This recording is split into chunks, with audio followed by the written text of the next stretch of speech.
Well, The Cage was a short film that we made. We shot it back in the fall of 2016, and then we released it in the spring of 2017. And it was a short that we made right where our office is in North Philadelphia, with a handle of our friends and neighbors that we live near, and then just a local crew there. Does that feel like a lifetime ago? No? Yeah, it does feel like a lifetime. Yeah. It's like it's weird because I'm like, oh, it's not that many years ago, but a lot's happened. 4 years and 3 years is still. Yeah, there's just a lot has happened. Yeah, so it does feel big distance.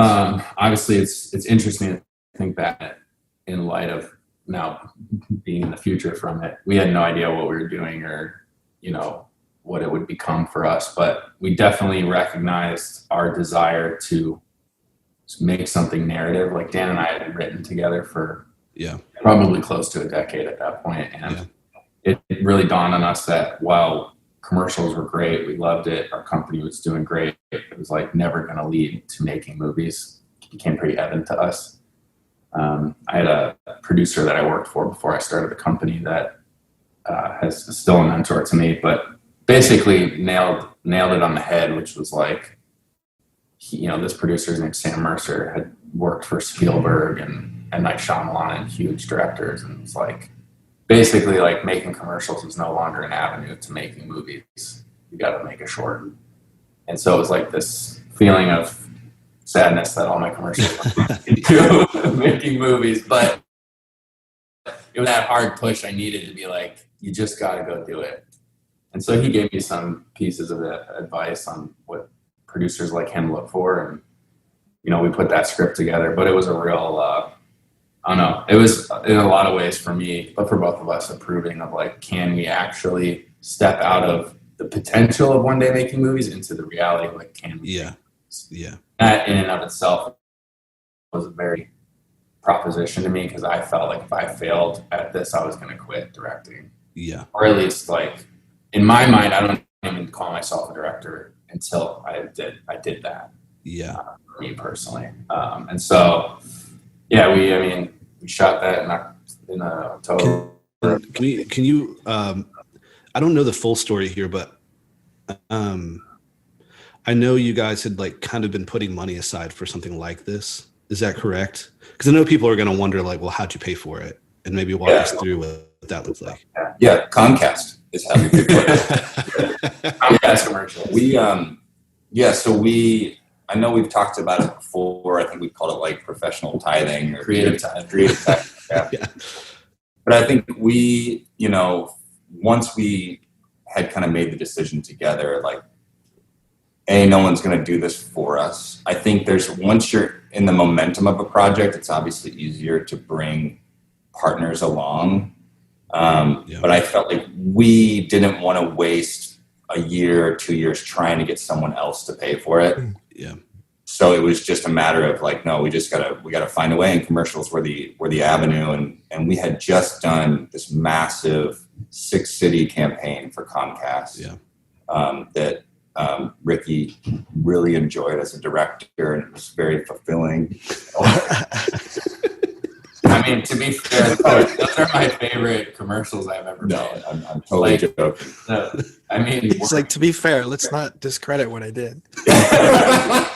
They are, or our clients. We love our clients. How many people were happy with their cable because of that? No, they are honestly, we did another campaign again in 2018, and I absolutely love doing them because it's actually great. They're big jobs, so they're like, everyone gets actually paid. That's nice. You don't have to make that call where you're like, I got this. The creative is really good, but you make no money and almost not doing it. But no, they're just really whatever. It doesn't matter. Yeah. The point is, we came out of that, and that kind of accelerated the tithing. It was like a massive influx because of that project. And we were basically sitting mid-year 2016, having kind of like met like our financial goals for the year. And so it was kind of like a moment in time where we're just like, this has to be it. We're going to finally have the freedom to instinctually knew that we needed to, which was, I had seen a lot of passion projects kind of come together, not happily, but in the very small margins that most commercial filmmakers have to make a passion project. And it's kind of like on weekends and nights. And it kind of, I felt like ultimately limits the potential of what you can do because you just are limited by time and money. But so for us, it was like, wow, we could actually treat this like a narrative film. We could prep it appropriately. We could say no to other projects so that we have to make this very like stoop casted and like with friends and very like it was going to have to be very organic how it came together, not only with crew but just with the cast and the neighborhood and everything else. So we just needed time. So I think we're very aware and grateful that for those projects that allowed us to do that kind of on a turn versus like over time. We totally recognize the kind of uniqueness of that. So you had the cage ready at that point, or was it like, okay, we need to go develop this immediately? And yeah.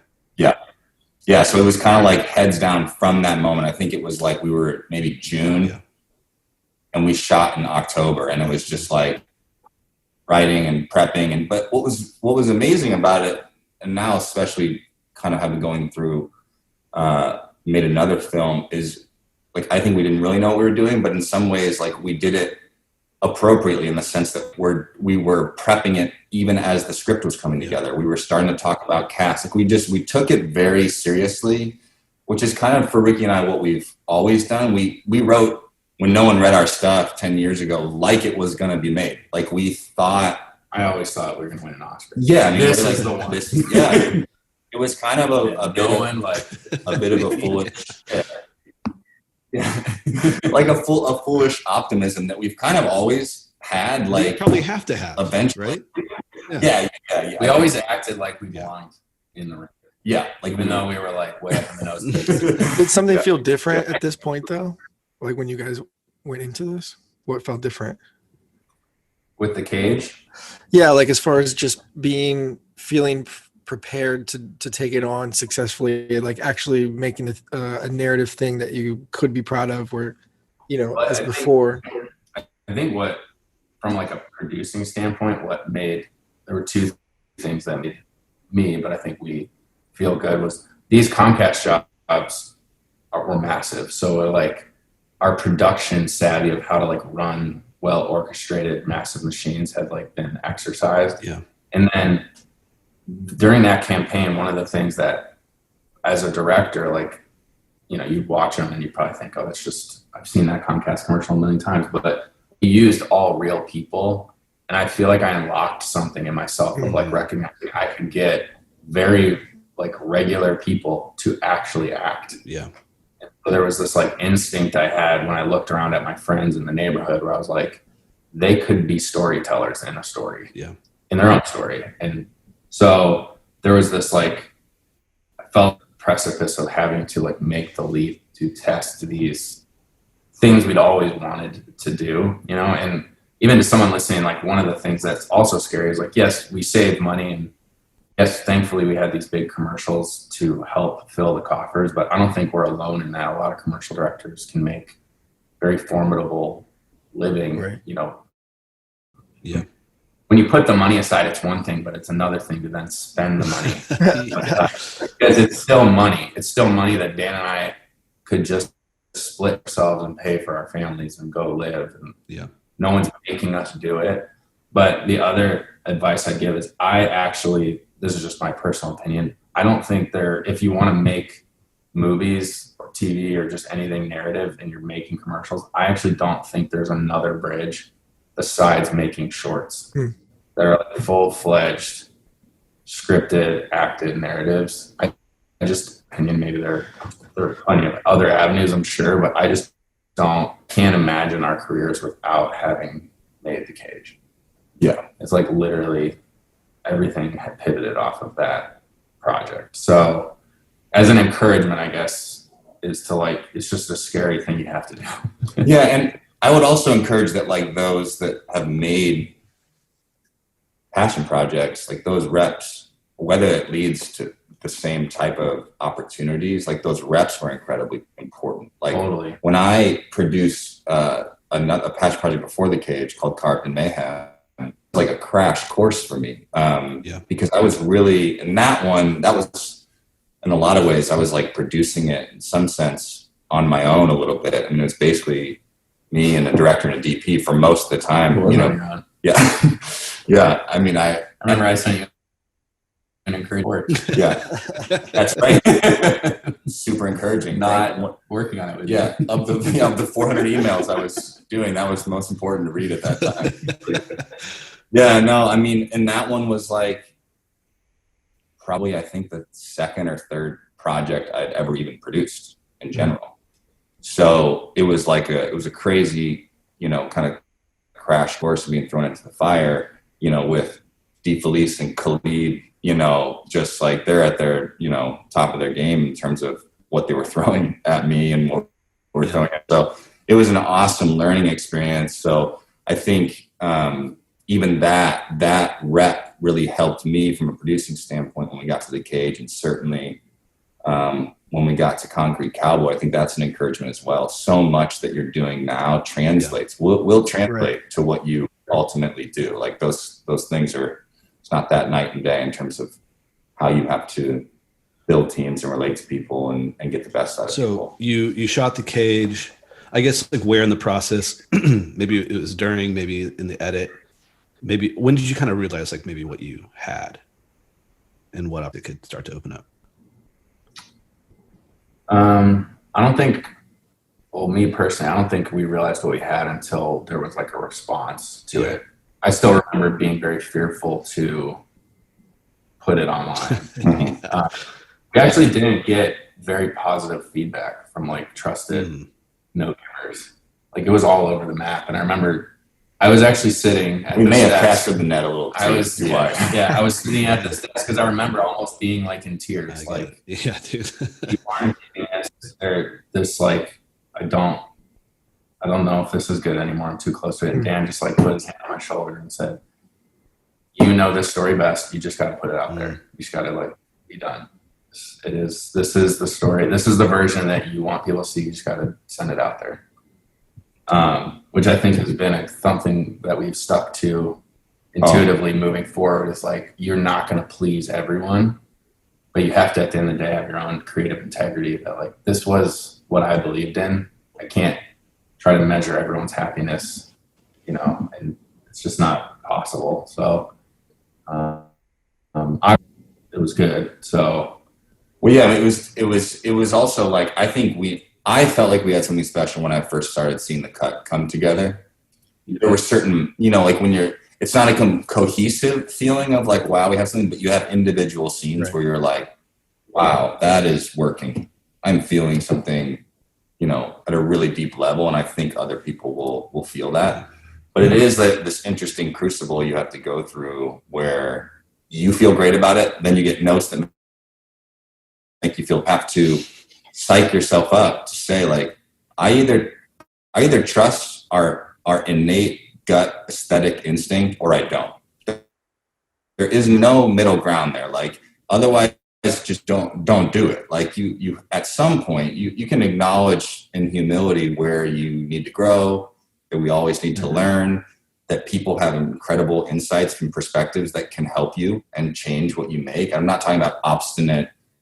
But I'm at the end of the day, you kind of know it in the moments where you're like, "Oh, I'm right," because I know.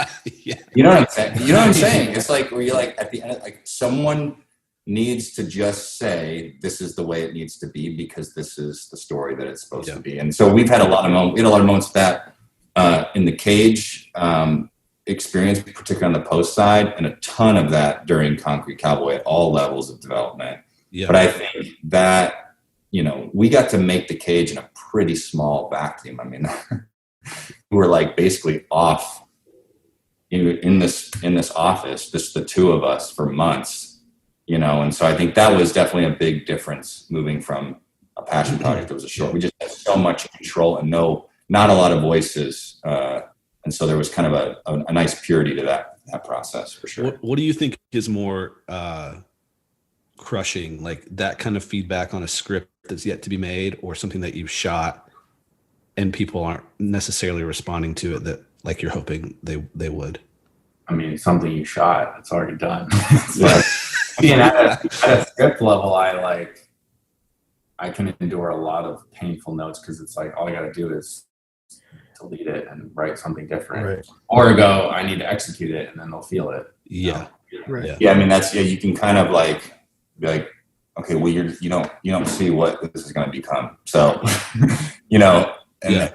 but then also like it's obviously a lot easier to make changes. Did you guys end up using the cage as some sort of mechanism to stations for Concrete Cowboys? That's essentially what you guys did after it had that success? Yeah, I mean, once we put it out, that started getting us some attention. Well, I should pause too, because I think this would be helpful for the audience. It's like we put it out, our vision for it was, the ceiling was pretty low. We were like, right, let's get a staff pick and get some commercial work that's cooler out of this, and then obviously we knew we wanted to like move into narrative, but that was such like an ethereal goal that I think it was like, let's do both. This could be practical. And after it came out, it garnered almost no commercial work. Just as like a side note. I garner any. Yeah. So almost none, meaning none. Yeah. 0 times 0 is 0. So I think, in hindsight, I have a lot of understanding of why that happened. But so now it's almost like an affirming element of it is we made something that could only garner momentum in a narrative space, because it just didn't as well translate to the commercial space. And it was kind of our first indication of like, wow, these are different sports that are existing. And like, there's not that all the rules are different, but the process by which you build momentum in those sports is different. And there's nuanced, differences between it. So I think all the momentum that we did get was like solely on the narrative side, no commercial momentum at all. And so, I was going to say, we are one of the producers on the short film, who was a location man, does all M. Night Shyamalan's films and shows in Philly. She sent the short to a producer named Jeff Waxman, And Jen Mataloff, and they saw the short. And that was really the beginning of the momentum. So it wasn't like it was on some public platform that someone saw. I mean, it was really out of relationship. We did have like a few like, agents that had seen it. Someone passed it along to them and reached out and that kind of thing. But the biggest momentum was through Jeff and Jen, who saw it and basically like immediately drove down to Philly to meet with us. And they're very well-established producers and incredible people. And they were the first ones to be like, okay, what do you guys want to make next? Wow. And at that, what does that feel everyone like? wants that question. Conversation. What's the initial sort of, thought? Where do you go to start actually? I mean, even just the phone call, like, what does it feel like? Where does your brain go? Well, we were ready. We had a whole treatment for what was then Ghetto Cowboy because of the book. So we're like, we want to make this. We actually had 2 projects. Is that because you felt it coming? Like, is that because you just felt that there was going to be, or just didn't? It's just you didn't care. No, it was. I was part of the advice from Sam Mercer was be prepared for it That's so good be advice. successful.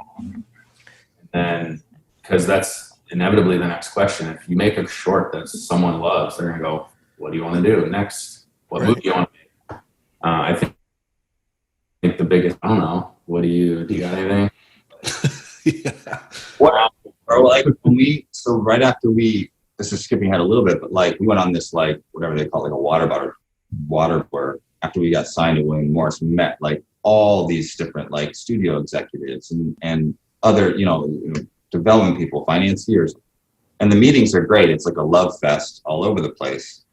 But they asked that question, and we had a conversation. I can't remember what agency he was from, but he was saying that that's a common issue that he sees with like commercial directors that make a short film, and then they get into their office and they're like, what are you excited about? What do you want to do next? And their brain space, their perspective is, I thought that's what you were for. It's kind of like, now I'm here. I made it. So you're the big Hollywood agent. So like, shouldn't you be getting me a script that I can make next? Not that that never happens, but I think we're in such like a writer, director, driven environment, I think, or at least that's a helpful thing, that having your script or scripts that you're ready to jump into is super for that moment. It felt like all of a sudden the last 10 to 15 years of work that we did when no one was watching was suddenly valuable. And I was suddenly grateful that we had woken up early every Saturday for the last 10 years, written, and our wives thought we were crazy people. But suddenly it was like, wow, we were actually preparing for this moment. How long had you been sitting on what's now Concrete Cowboy? Was that something that was developed before the cage, and then how long did it take? What was that process like for you guys? It came actually right on the heels of, we had just released the cage. And so this is spring of 2017, and we were actually speaking in court for our apprenticeship. And we met our first cowboy. His name's Eric Miller. He had been new in like a week out of jail, already bought a horse. We struck conversation, and we were familiar with the book at that point because I had read the book back in like 2012. Yeah, just kind of flagged it as, man, that would be a great movie. Yeah. And so he was familiar with that. We showed him the cage, which was great because he brought like 8 cowboys with him to our office. And they knew everyone in the movie because it's North Philly. So it's like, oh, that's so-and-so. They're cracking. It was like they were watching a comedy, which is strange, but they liked it. Oh, there's heat. There's heat. Look at it. Like, just like, oh my God, I hope this is connecting with them. But it's funny, we finished the short. Greatest compliment you could get basically is them all just kind of nodding like, you got me right. You got me right. Cool. I remember Eric looked at me, you made this? You made this. maybe let's press pause. It's worth maybe diving in a little bit to your connection to Philly and your apprenticeship, and kind of diving into some of that real quick, because I think that does kind of inform a lot of how you see the city. So maybe let's talk about that just for a second. Sure. Yeah. So the company Neighborhood founded in 2011 with that mission in mind. Ricky founded it. He left working for Sam to start Neighborhood, and the whole idea and mission behind the company was to hire individuals that are coming out of incarceration into an apprenticeship at our company. So they learned everything on the producing side, the project management side of filmmaking, so that the skill set that they come out of our company with is super transferable to a lot of different industries. Yeah. So we've had apprentices that stay in the film industry. We've had some that go into one ad agency, real estate, a law firm, like a lot of environments. Yeah. But basically, they're with us for an entire year. It's paid full-time apprenticeship. They travel on projects, and one for the skill set. But then, on the second half of the apprenticeship, we essentially become their agents. There's just a huge gap in terms of their social capital when they're coming out of prison. And so we're just trying to literally build out as much of a network on their behalf and go to bat for them and kick down as many doors as we can. And so in and of itself has been a beautiful and incredible experience over the last 10 years. But like anything, doing that and being a part of it has led to all kinds of incredible relationships and insight and learning experiences. And every year we learn from even more from the apprentices. And so that story about Eric is just one of many examples where, doing that work allowed us to meet that became extremely formative in our lives and our careers. You released The Cage, and you've had this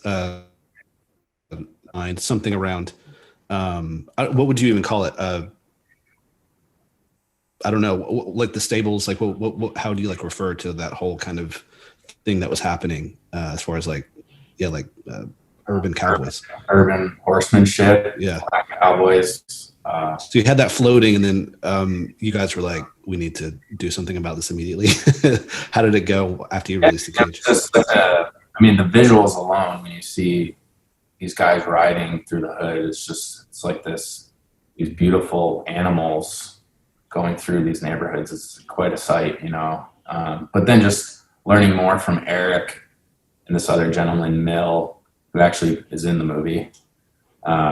You know, learning from them the actual history of their culture, you know, how they were being threatened by gentrification. You know, they joined up with what is still the sincere effort, which was to gain attention to their community to help save their stable culture in the city. And so, you know, when they teamed up with us, it was like, you know, back in 2000, like, you know, let's make a movie with you guys as all the actors, and, you know, almost like a doc style shoot, but narrative, kind of like The Cage. But first we got to write the script. So, you know, we spent over a year pretty much just hanging out with them, and we would record stories. They would sit down and just tell us stories so we could learn how they talk about horses and what you know, being a horseman in the city meant. Talked about the book, talked about everything. And then they would just invite us to the stables. We rode on a horse with them. We went to their parties, got drunk with them, you know, big barbecue. Yeah. So that was a pretty amazing process in and of itself. And then we, you know, Dan and I started putting the script together, and then we sat with them with the script and went through it, and they told us everything we got right and everything we got wrong. We wrote, and, you know, it was constantly just filling the pages with their voice and making sure that they, you know, the script really became an articulation of the spirit of the place. It's not like the film is very much, I don't know what you would call it, like a magical version of how they feel the place is. I wouldn't say it's like a documentary style, this is exactly how it goes down, but something that Eric really stressed is, you know, he wanted this film to capture like the spirit of Fletcher Street. And so that's something that we constantly would go back. He would tell us a story and be like, oh my gosh, we got to put that scene in the movie. Yeah. So it was really cool. It almost felt like we were just, it was like cheating, having these guys so closely connected to helping us write this. Even then when we went and shoot it, you know, there were about 5 of the Cowboys that were literally on set every day, even when we weren't down at the stables, literally like standing behind me, making sure I didn't screw it up. and talking to all the actors or as too. Al, one of them said, I can't let you mess this up. What was the, sorry, on that point, I did want to ask, what is the, you know, The Cage and Concrete Cowboys is so heavy sort of street casted in a way, you know, like you're trying to get the influence of like the actual place.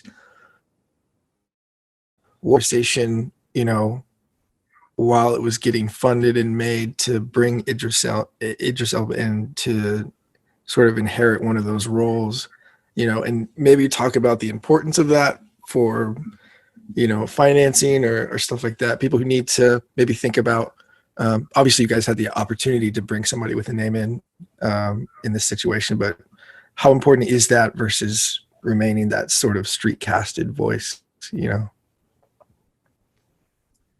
Yeah, I think, you know, Idris came along because we got signed at William Morris with a great agent. His name's Rich Cook. And he, you know, I can't stress enough, even on that side, for people that are probably like, how do you get an agent? You know, make sure you love your agent and love to talk to them. I know a lot of people that don't. And I just think that's a sour way to have a relationship. Rich, I feel like, understands us and knows that we're makers and builders and entrepreneurs, and like, you know, understands that he's part of building that. And we met a lot of agents that just didn't click in that way. So, you know, I think be patient with that process. And also make sure they connect with you at like a human and heart level. Yeah. That's the stuff I think that will be the fuel. Makes it sustainable. Yeah, makes it sustainable, that they like understand your ethics and what you care about and you believe in, not just your creative point of view. I don't want to get on too much of a rabbit trail. I want to talk about Idris for sure, but you talked a little bit about going on your water bottle tour. For people who like kind of probably fantasize about what that might be like, maybe talk about being in the room and things that you responded to or didn't respond to, or red flags about who you're sitting across the table from. What was that process like for you guys, and what kind of led to your ultimate decision for who to sign with? Yeah, I mean, it's pretty amazing. I'm not a downplay. It feels fantastic. It's exciting. It's exciting. Yeah. Really going to these places that, like, you know, you drive by and it's like Willy Wonka's chocolate factory. It's like, I wonder what it's like in there, you know? That's what it feels like. And you're like, all of a sudden I'm going into William Morris's parking garage and I'm supposed to be here. They're letting they want to meet. So it's a balance of, like, it's totally what you're saying, Jared. It's like this, it is, you have to, like, pause and say, wow, this is like part of whether it's a childhood dream or whenever it started. Yeah. It's really, really cool. But, you know, I think like anything else, once you're in the room, it's just human beings talking. And I think when you're there, you start to immediately, or hopefully, you kind of reaccess the most grounded parts of yourself. Yeah. And go, okay, like, all right, I'm here. And who do I want to, if this continues on this crazy journey to progress, I have to really think seriously about who the right fit is and who's gonna be the best partner and collaborator. So it becomes very like, if, you know, commercial director deciding which production company to go with, or, you know, who to collaborate with on a project. It becomes very grounded and human in that way, but it certainly was an amazing experience because it is part of the fantasy. It is a part of the, like, wow, what would that be like? And you know, largely those meetings are incredibly positive and affirming, and, like, you know, they're like I said, 45 minutes of people telling you how great you are. Yeah. You know, awesome about that. Right. Yeah. So but I think it's a groundedness so that doesn't become a danger, that you're doing that. You're developing an inflated view of yourself in any way. But yeah, so I think for us, like Ricky and I, like one of the things that in that decision that we really connected with Rich is that it's an odd thing to say, because you know that you're just at the very beginning of your career. You're a nobody, like, and in many ways we still are that, but you kind of have to, in that moment, imagine that you're not and imagine, what if we did have the trajectory that we do want to have? Who would be the agent or manager that would be able to go on the whole ride?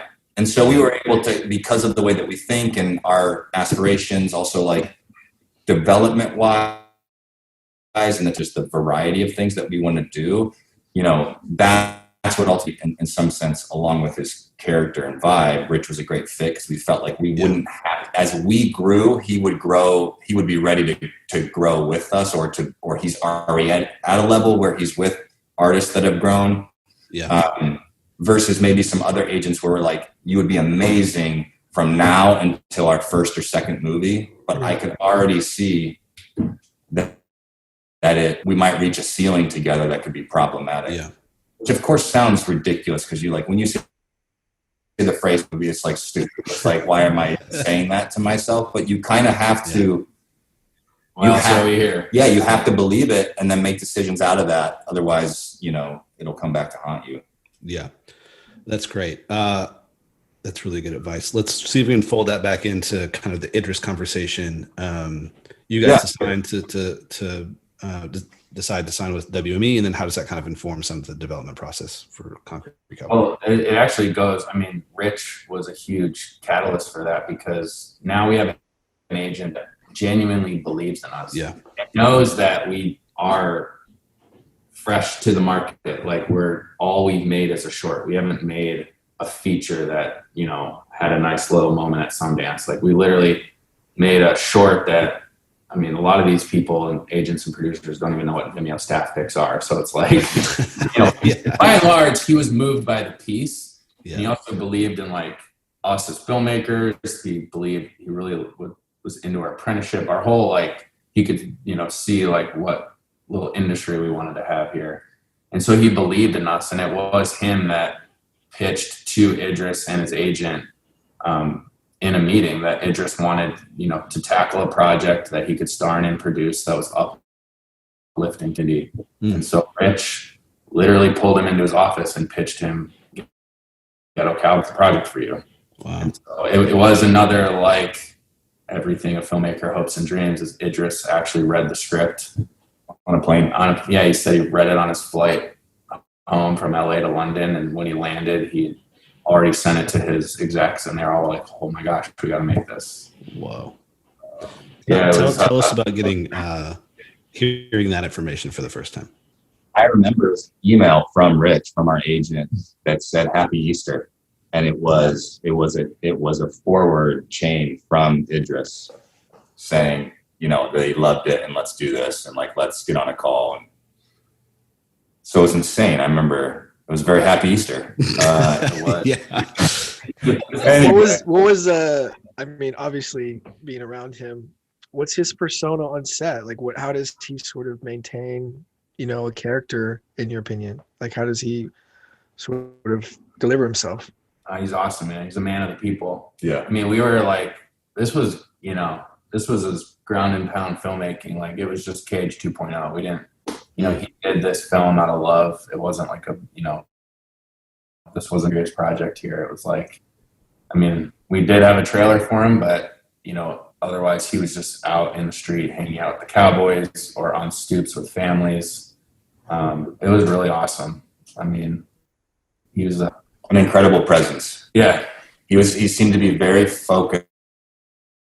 Beautiful things about how the cast came together. It's about half and half of actors and people from the community, which we ultimately felt was just it was a beautiful thing because the actors, and because of their pedigree, elevated the work of the community members that were in the film, and the community members grounded the work of the actors and helped them melt into it. And so there's this beautiful kind of synergy that happened between them. But Idris was an amazing leader on making sure that that bridge was always being built between the two, you know, so he was always kind of like, he was like the man of the people. And it was a really exciting, you know, before shooting scenes to watch the actors like soaking up knowledge from the real Cowboys on like what the scene would look like. And then the real Cowboys soaking up like acting tips on like being present and how to listen and all these moments happening.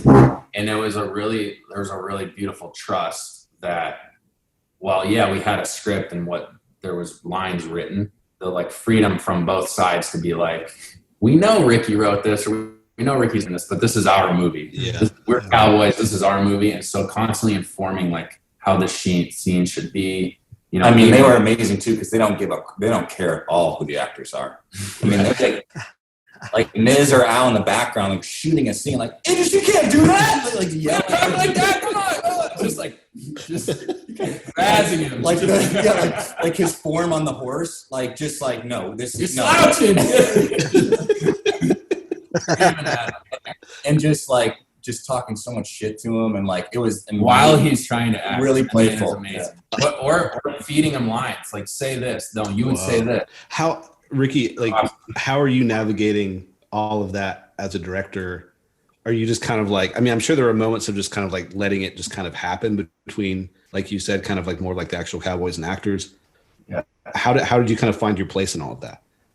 I would let them go wild, and you know, a lot of times I'm just sitting there waiting to find the diamonds in what is happening. Yeah. And then there were, I would say less frequently, times where I'm like, okay, this is getting way off track. We need to refocus. And I give context to why, like, we're going to stick to the script here in the greater context of the story. But a lot of times there's like a lot of stuff that made the cut there was a huge amount of freedom given to the actors to paint this world, you know? And so there's a lot of ad-libbing. There's a lot of relationship moments. I think, you know, one of the actors that was most amazing was Lorraine Toussaint. Mm-hmm. Like, I can think of 3 or 4 moments in the movie that were not written, prescribed, but she's just constantly so present. She became this like emotional guide through the movie, just through her looks and like her listening. It was crazy. I think about too, like Byron Bowers, he's a comedian, actor, and he was unreal. Like he like anchored some scenes that he had a lot of scenes where he was the only actor amongst all community members and what he did to like rein them in, no pun intended, but also just like keep the narrative movement of the scene going while also just completely melting into the vibe. Because at the stables, there's a lot of just like, it's like shit talking and it's like just very like natural and kind of like off the cuff. That's the vibe. So we had a lot of scenes and, we had shot it in 20 days. So we had times where we would be like, we had just finished some like complex sequence and then we have to like rush over to like in front of the stables and shoot this scene. That's like 2.5 pages of dialogue in like 30 minutes. I mean, there were some days we did 12 pages. Yeah. Because we got rained out 3 times for half days. Within that 20 days. And weren't allowed to go over schedule. So it was like, gotta make it up somewhere. Do you guys mind saying what the budget was? Yeah, it was just under 6 after the tax credit. 20 days, huh? Jeez. Yeah, I was sold now. So. Yeah, give us like maybe like Ricky or Dan like lowest point on set. Oh, that's an easy one. We shot it was one of those nights where it was an overnight. And, is this a shared story? Like this would be like both of your low points? Just curious. I don't know. I think so. I had a few, so. Yeah. Was it in the tent? I will say largely like The spanky. Yeah. Well, there's a lot of equipment too in the stable, so once that comes out, it's painful. And I will say on a large scale, it's like whether it's narrative or not, there's always those like moments where you're like, you feel so low that you can't imagine that the movie will ever be good or what you're doing will ever be good, because it's just like you're just so far in it, but now we have this like removed like sense of calm, and all we remember is the beautiful like romanticism communal elements together. But it was a fist fight the entire way through, and we had several moments where we're like, this is too much. This is like this is not going to be what we want it to be, and kind of just taking it one hour at a time. But we had one night in particular that was an overnight, and it was like a bunch of horse stuff, bunch of stunts with horses, and then we had a rain sequence and like a ton to get through. Yeah. And there was like a good amount of acting moments to get through as well, and just so many technical difficulties, things that we didn't, curveballs at the beginning of the night that we didn't expect. And I just know it was one of those nights where Ricky had to look at his shot list and cut it like 75%. Can you be more specific? Like maybe like like an actual moment, like kind of walk us through it. I'm trying to think what. You're talking about the baseball field. Yeah. Your favorite. No, I mean, we can talk about it. There's a scene that takes place in the movie at a horse gets out at a baseball field, and it just had horse stunts. It's a cute moment in the movie between Idris and Caleb. There's a whole nother scene after that there with Caleb and the young girl Mercedes, who played the opposite. But nothing was going right. It was, the horses weren't doing what they were supposed to. A lot of the stunt stuff just wasn't working like we at first. There was some miscommunication in a lot of areas. It really became like we all had to like lean on each other. I mean, I remember that was a moment too where Idris was like more present in the emotionally what was supposed to be happening, and like course corrected me because I was like losing my mind, and really like helped shoulder the right direction of that scene. But a lot of it, that was like a moment where I had to get in my, one-man band filmmaker bag and be like, I'm going to pull out all my tricks right now. We're going to shoot this fucking scene. What it reminded, what was interesting is, again, just like this concept that I think is, I hope and encouragement is like nothing is wasted, because we literally had almost the exact same experience on the cage. Yeah. Everything in the cage that takes place in that kind of ethereal rooftop with the lights and like all of that was shot in one night, overnight, and the first half of the night was rained out. I mean, it was amazing in the end because it was a beautiful natural letdown that looks incredible, but we didn't know that, right? Like, and we had to break for lunch. We hadn't shot anything yet. Had 5 hours of sitting. 5 hours of sitting, hadn't shot anything. Massive shot list. You know, the vines and practical elements. And it was just, I remember everyone went to lunch. And it was just me and Ricky sitting, like couldn't even eat our meals. Dude, I was crying. Yeah. I mean, I'm like, to be completely transparent, like there are moments where I'm just like, I'm probably just more emotional in general, but like I didn't anticipate the fatigue. Like, my physical. Did you feel it like slipping away? You felt like? Yeah, man. Like, I'm like, I can't, I'm just so tired. Yeah. And you're making me like be mentally sharp too. It's just, but that happened on the cage too, where I was like, yeah. And then it was that we had to like feverishly, and then we were fighting the sun. The sun comes up, day's over on that. So it was the like same though. Same. Concrete, we had a week of overnights, and it's like once the sun starts coming up, you're done. But yeah, it was. There was like some debilitating moments. That's where I would encourage anyone who's making something, like you have to surround yourself as producers, but definitely as a director with people that you trust with your life. Like I was, I mean, I couldn't have done it without Dan, without Staub, Minka, my DP. Holy shit. Like I couldn't, like the guy that saved me, our AD, Cristo. I even think down to like Tucker, you know, who was our producer but financed the film, his like continual belief that we could keep going and do it. You know, I mean, the obstacles that were just never ending. Yeah. So it just like his poise on set. It was a constant safety of like, just keep going, you know, to the end here. But that night in particular was a very, very arduous night. Funny because now the scene, like we did a bunch of test screenings before we like finished. I want to hear about this. Like it's one of the like most highly rated scenes. Wow. Yeah. People love it the most. I'm just like, well, in post, we spent the first, I think, month alone just on that scene. Wow. Just to try to make it work. So like not kidding. Like it was like we cut together every shot that was shot that night. Yeah. Conjured together. Yeah. Like witchcraft. But I will say this too, just like to kind of tie a bow on the low moan thing. Part of that too is being your first feature. Because you don't know what you don't know, and you don't know what's catastrophic, and you don't know what's going to be okay, and you don't, because you can't really be like, well, remember 3 movies ago when so and so did that, like when an actor did this, and we were like, we made it through this way. Like we had a lot of really experienced people around us, which was wonderful. But you know, for Ricky and I, it was a lot of moments at the end of the day where we look at each other and be like, I hope we're doing this right. Like you have no perspective. Like, even when. You know, Jeff and Jen, our producers, be like, dude, you're doing great. The dailies look amazing. I was like, do they? I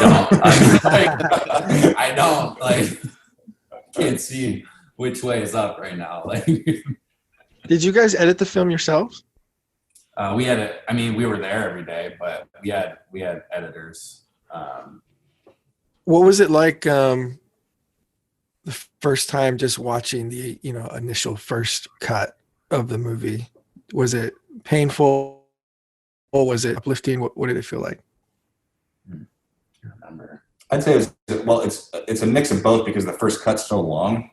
Right. So it's a weird thing where you're watching something that you know, no matter what it feels like, your movie can't be 2 hours and 47 minutes long. Right. So it's a little bit of a different experience because you're gauging what should stay, what should go, what's not, you know, what's working, what's not. But I think it's a mixed bag. I think, at least for me personally, it's like an incredible like moment of gratitude and like awe that you're like watching, like, oh my gosh, we made it through that, shot this, and it feels like a movie. We made a movie. Like it feels like it, and there's things that are really, really working. So there's a lot of like excitement, but you know, particularly when you're working on a smaller budget, you know, it's not like you have a lot of time to celebrate. It's like, it is heads down. I mean, my memory of the entire process is just like very little time to breathe ever, from the moment prep to the moment we delivered the film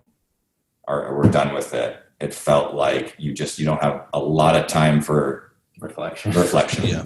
You know, and I think that's hard for Ricky and I, because that's part of our personalities. We like to slow down, to like get up early, to have reflection. And, you know, when we were making Concrete Cowboy, like, I mean, in prep, and obviously shooting hours are crazy, but like in prep, we'd start at 6:30 in the morning and get home at 11 at night. And you're talking, we were working Saturdays, Sundays too. Yeah. So it was, you know, you don't have a lot of time to really reflect. So even in post, it was like, okay, cool. Like, glad that worked. Let's keep going. Yeah. Let's keep going. This season of Good is sponsored by MusicBed. We had the chance to sit down with their CEO, Daniel McCarthy, to talk about why MusicBed exists and how they're helping creatives further their craft. We felt like there was all these indie filmmakers and a ton of indie musicians, and they needed each other. Like we all know, like the best films are a marriage between the moving picture and music. I view it as an ongoing ecosystem that continues to, you know, increase the value of art, that continues to allow artists to support other artists. Thanks again to MusicBed for sponsoring this season of Good. As a Good listener, you can get 1 month subscription free if you go to musicbed.com/good. This season of Good is also sponsored by Film Supply. Here's their CEO, Daniel McCarthy, again on what makes Film Supply the best stock footage resource for films. The footage being licensed is the footage coming out of passion projects from filmmakers, and it's because it is the most authentic, cinematic, and it's all the stuff that all the filmmakers have put all their blood, sweat, and tears into, and it shows. Like, you look at a clip and you're like, oh my gosh, that's emotive, I want to use that.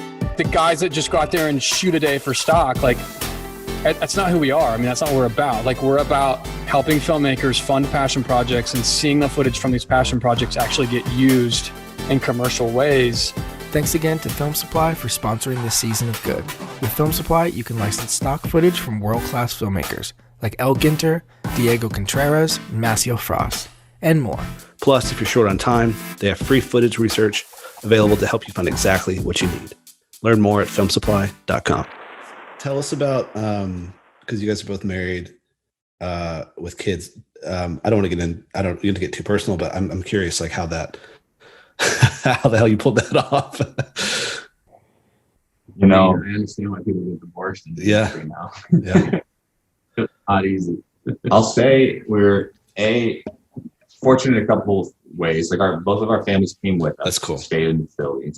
So first and foremost, like, kudos to our wives who, you know, took that on and you know, and also in some sense took it on blindly because it's their first film, you know, to be a part of in this way, right? So we kind of all decided, like, let's go have this adventure. But, you know, again, with little time to direct, I think a lot of what my wife and I talked about is like, okay, I remember being like halfway through it and like, we can't do this for a living. It's just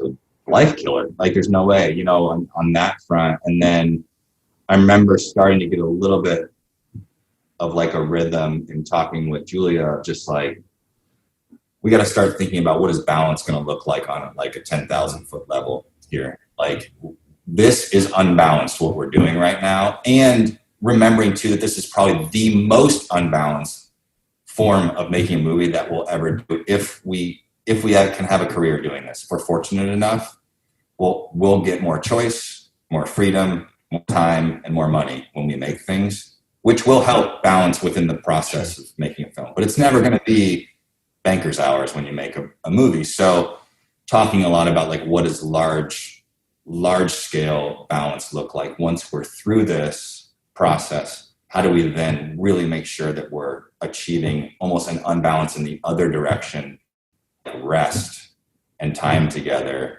to offset that season of unbalance that was, you know, can be super difficult and corrosive on the in that way. Like, you know, as awful as it's been personally, the pandemic and what it's been in relation to our kind of timeline is like 2019 was chaotic to the beginning of 2020, but then we have not traveled. Right. And we've been able to really kind of offset that a bit. So I think it's definitely for Ricky and I, and everyone's different, you know, and we're also, you know, I feel a great deal of empathy in that sense for someone who is working in the industry and just going from project to project, like just back to back, because that's the role that they're in. I think that's that's a really challenge where for us, we can kind of come out of that going like, well, we're going to need to have like extended seasons where we're just writing, and extended seasons where we're maybe just overseeing things. And then we're going to be very conscious and careful about what projects we choose to actually take through, because we know now what it means and what the expectation is on our families. So I think we have a lot more fear and trembling about those decisions now, having gone through it. If you did have to look back at, you know, you guys had the money you had, you guys gave yourself 20 days, you know, you had like in the process, do you feel like there was something that you could have changed in order, like what would you sort of sell out to gain more of that balance with Concrete Cowboys? Just more time and money, perhaps? Yeah, I mean, I would have taken more time in prep. How many weeks did you guys prep for?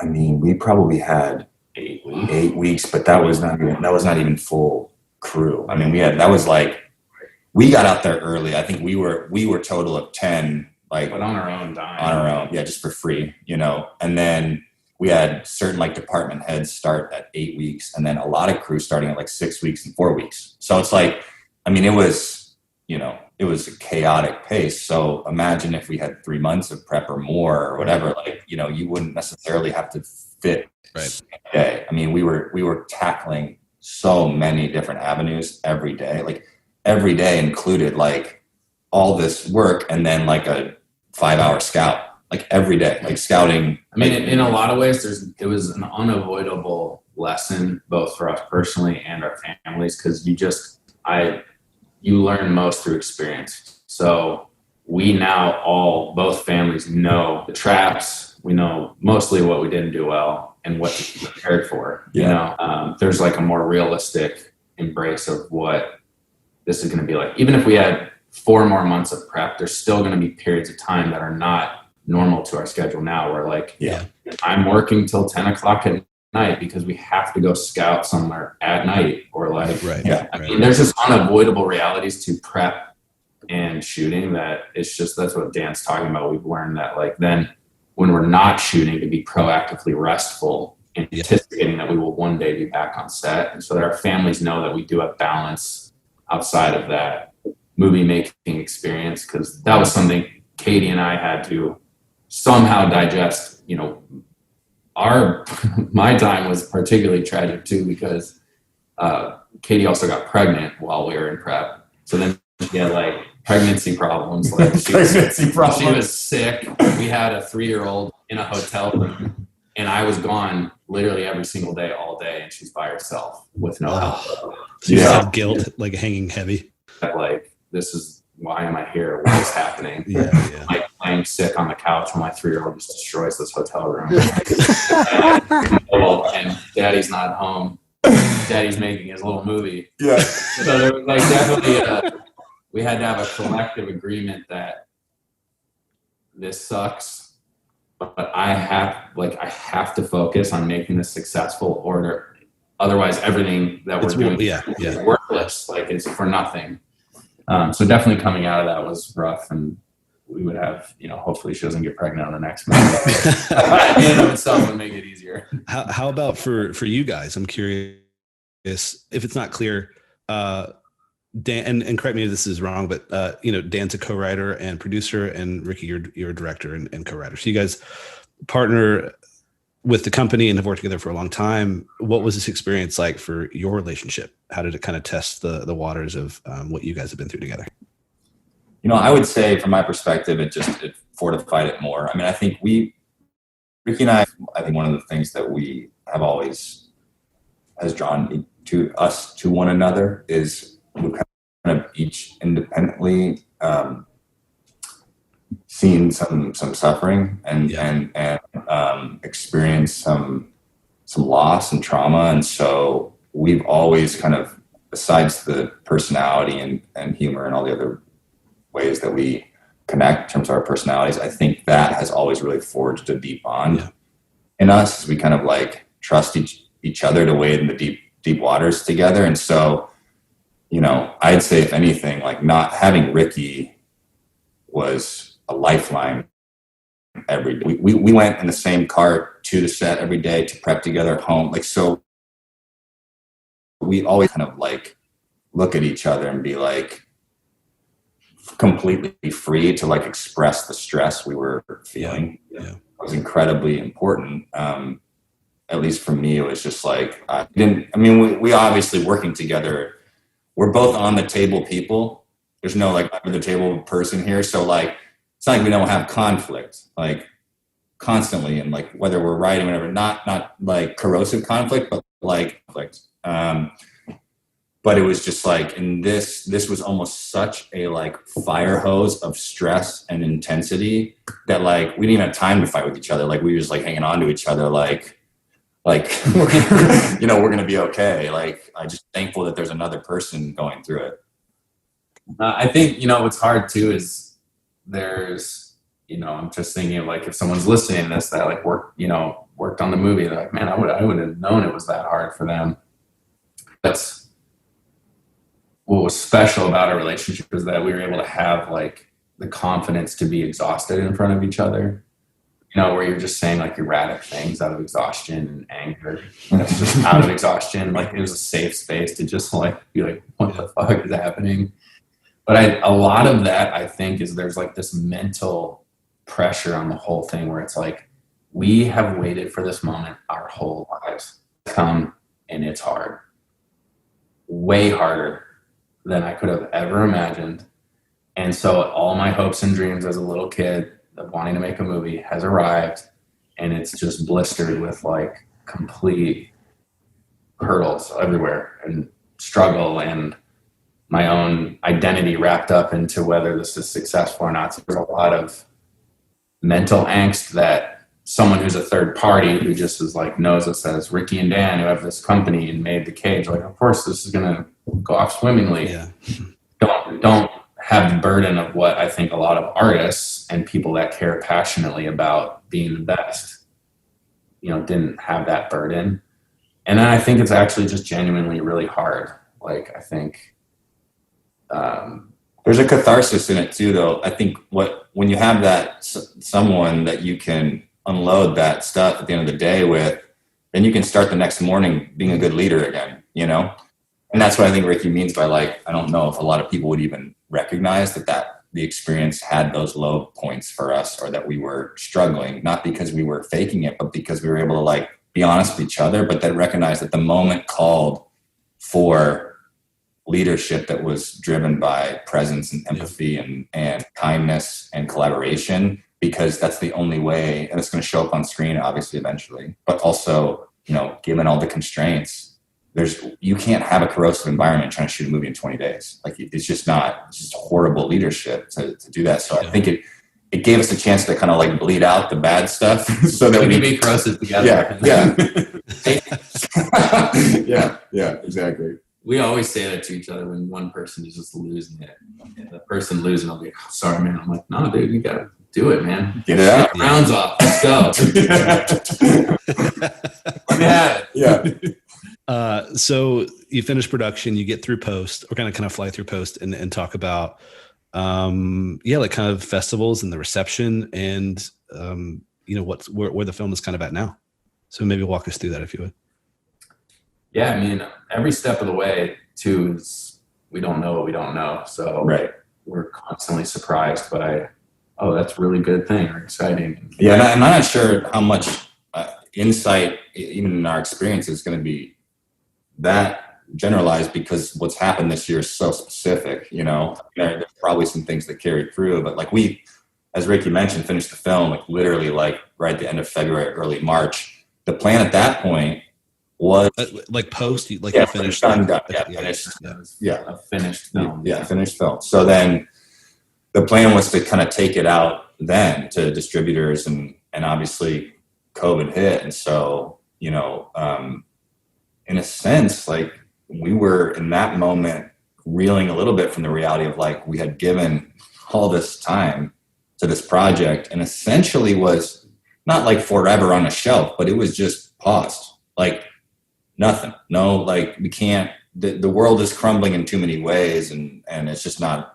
I mean, and rightfully so. It's not the right time to take it out. So we had to spend a few months with that kind of liminal space of just like, okay, well, I guess we'll talk about what the plan is for this movie we like killed ourselves for. It was a real, like, You know, yeah, it was, you know, and it was so funny because the entire time, like, all the agents at Endeavor who took on like selling the film, the entire time, like, just wait till it's done. Selling it is the funnest part, you know, like, and they're just like pumping us up, which, you know, well, it was getting like, we were talking about, we did like the audience previews. It was getting like tremendously high scores. So everyone's like, holy shit, this is going to be amazing. You guys are in for such a ride. We're like, yeah, they finally can celebrate. We did it. This is like, nope. Yeah, it was sad, man. I was like I was like, God, why is this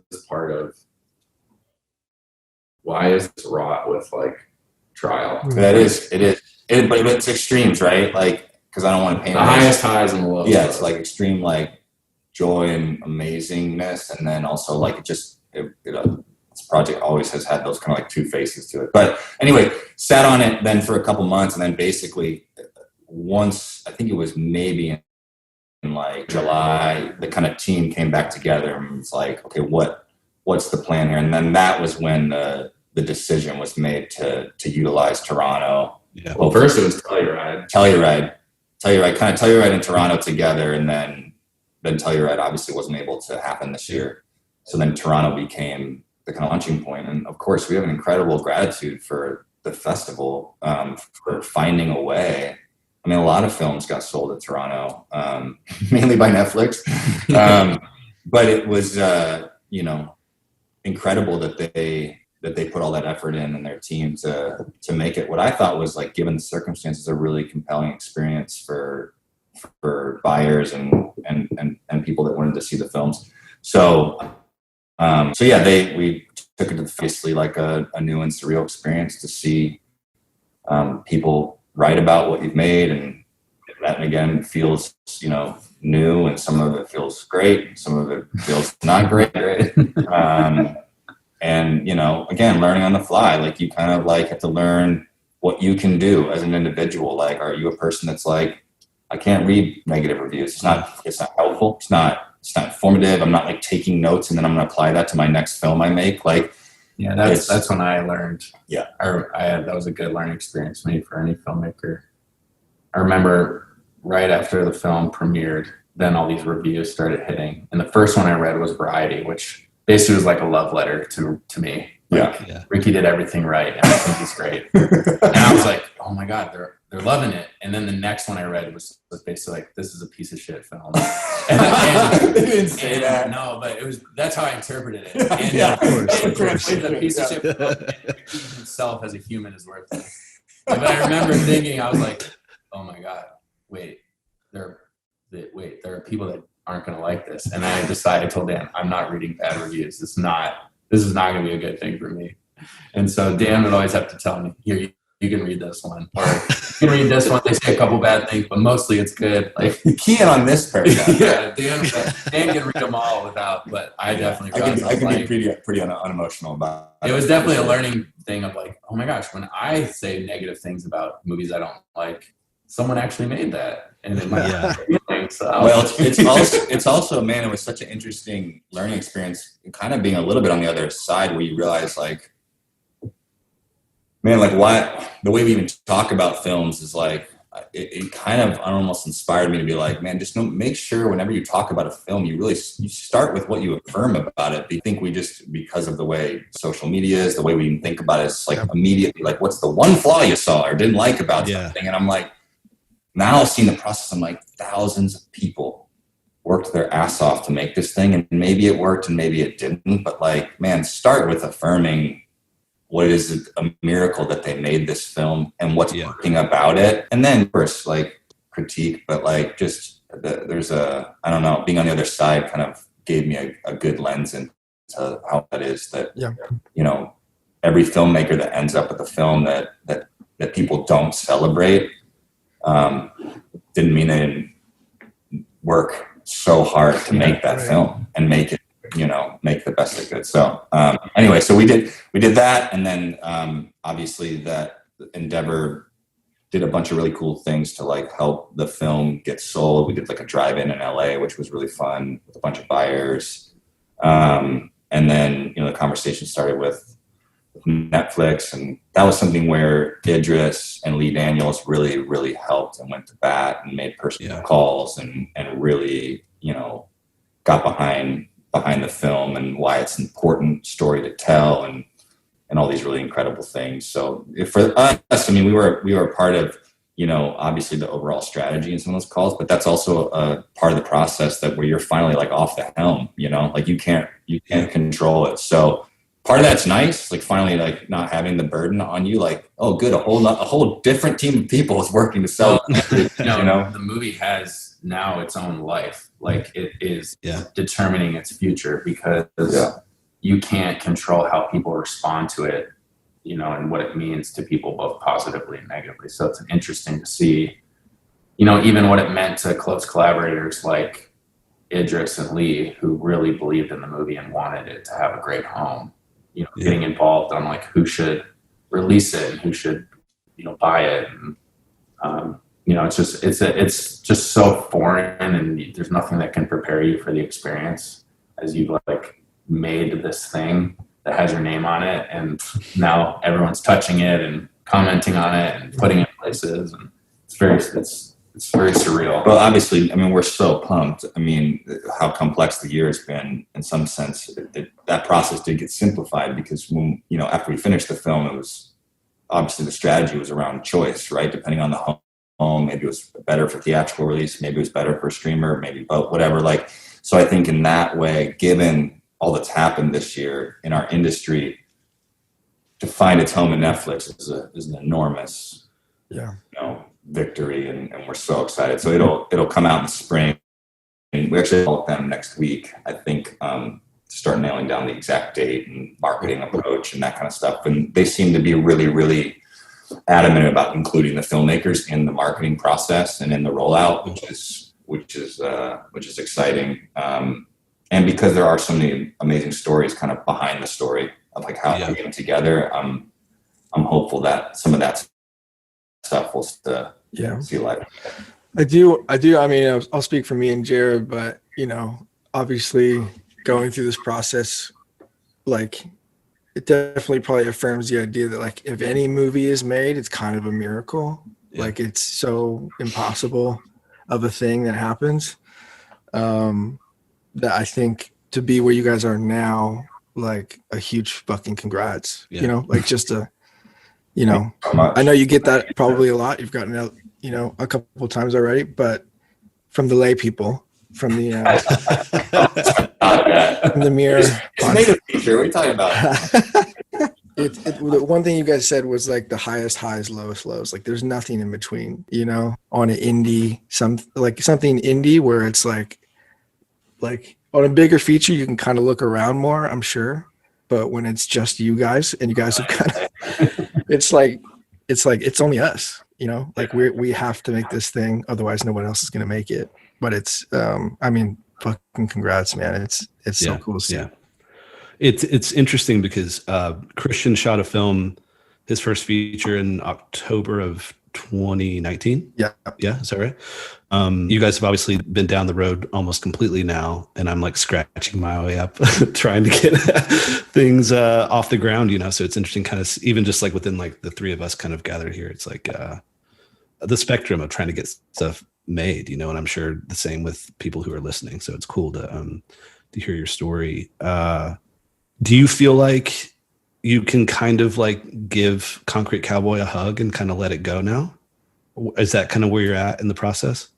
Yeah, I think so. I know it's not out yet, so it has a whole other, as we're being told, it's really going to have our day in the sun as filmmakers is still yet to come. But yeah, I think that'll be so fun. I can't wait for that. For you guys. I think in some ways the festival stuff prepared me for like the good and the bad of the greater reception of the film, whatever it'll be, good and bad.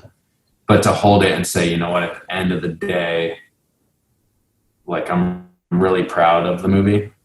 Yeah. The movie I love, the one we made, is like, I feel proud of, you know, we didn't have to compromise in any way, whether people agree with the decisions we made or not.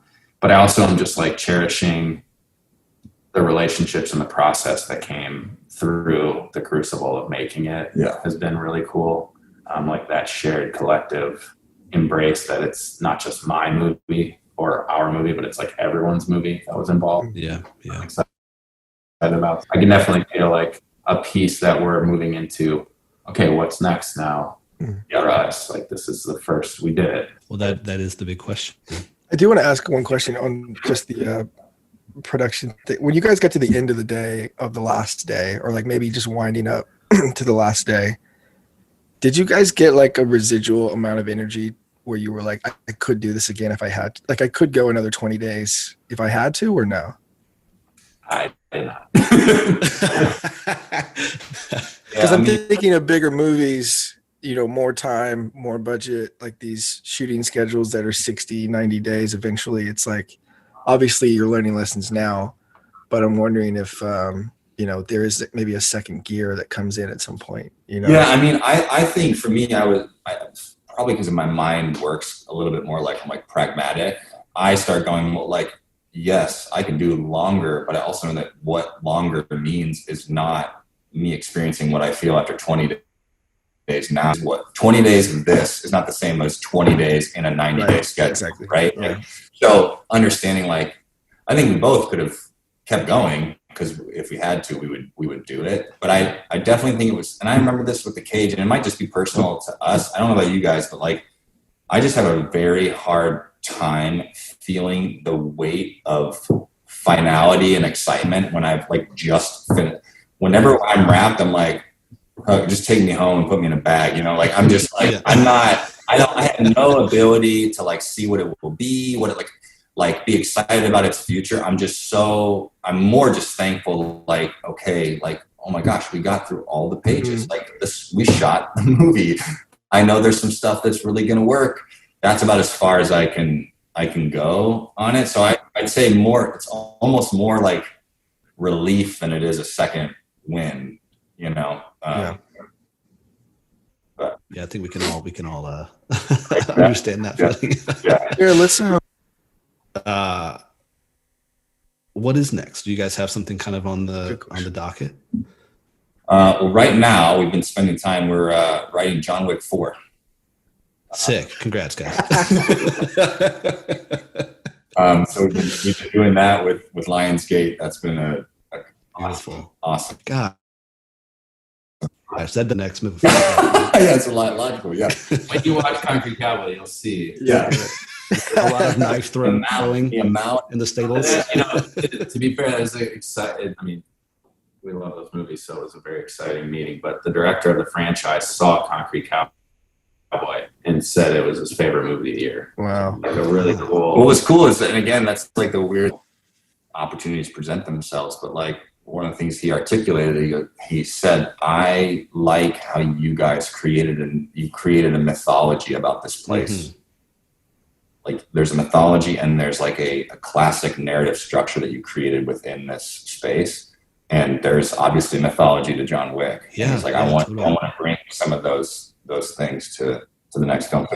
We feel like projects exist in like 3 spaces for us, which is like, one is as writers, and then one is like more like a grandfather executive producing, overseeing a project. And then obviously the third, the ones that we want to write and then take all the way through. So I think that's kind of what this is the first time we've even had the possibility of looking at projects that way. And so that's kind of like a lot of what we're doing, spending our time with is like, what are we excited about and what kind of bucket does it fit in for us? And being patient too on that third one, again, based on the time before, knowing that like what it means to enter into that, but also just making sure it's the right fit and making sure that we're like, we don't know what's going to come out of once Concrete Cowboy actually releases. You know, we don't want to tie ourselves to too many things too quickly. I think it's also strange to be in a position where like Concrete Cowboy was so built out of relationship and passion and like hunger to tell the story. And I mean, by the time it comes out, it'll be 4 years of working on one movie. Yeah, that's worth noting for people listening. Yeah, Just like, and you have to love it to we like stick with it. skipped over so many hurdles of like starts and stops and ways that could have died on the vine, and like to recognize that. I was just talking about this morning with Dan. Like, I'm trying to get my head around as a director that every movie I make, I don't have to like kill myself over to get made. Like, there are going to be some stories that just creatively like excite me, and I want to tell. That like most directors that we all watch their movies, it's not like every movie was birthed out of like pain and struggle. It was like, man, I just really loved that book. And I had a heart. You know, so it's weirdly coming out of that.